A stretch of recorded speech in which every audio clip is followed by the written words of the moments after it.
Trending ang bagong trailer ng launching movie ni Robin Angeles at Angela Muji na A Werewolf Boy.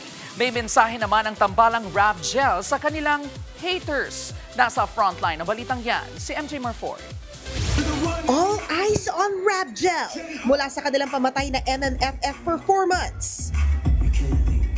Dinumog na fan meets at sunod-sunod na magazine covers at guestings. Handa na nga for their first ever movie, sina Robin Angeles at Angela Muji.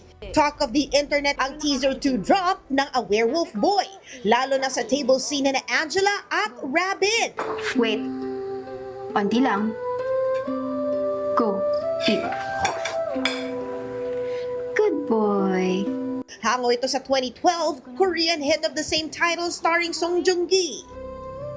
Trinay ko po yung best ko na wag naman po gayahin yung original to a T kasi magkaiba naman po yung adaptation sa direct na copy. Tapos yun po yung challenging part for me. Sabi ko hindi ko po papanoorin kasi wala naman po akong linya dito, so gagawa po ako ng sariling version ko ng Werewolf. Tsaka Song Joong Ki na po yun eh. Hindi ko naman po kayang gayahin yung kanya.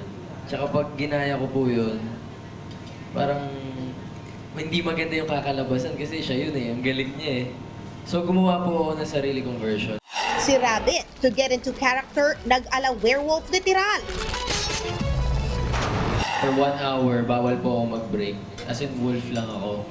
Tapos, may ginagawa po siya sa akin na parang, anong gagawin mo pag ginanto ka ng tao, wolf ka, di ba? Bawal po ako mag-break, 1 hour yun. Tapos sa shooting po, hindi po ako masyado nahirapan na nung nasa shooting kasi feeling ko po talaga werewolf na ako.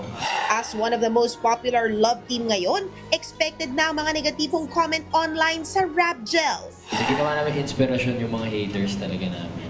Totoo po, ginawa po namin silang inspirasyon dito sa pelikulang to. Parang kahit ano pong sabihin nila sa amin ng paulit-ulit, wala po kami ibang gagawin. Hindi po kami babawi or anything. Hindi kami magre-reply.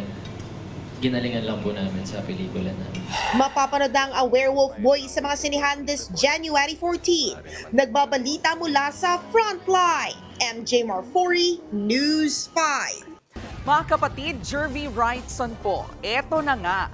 Para sa latest showbiz news at iba pang K-alaman, mag-follow at mag-subscribe na sa social media pages ng News 5.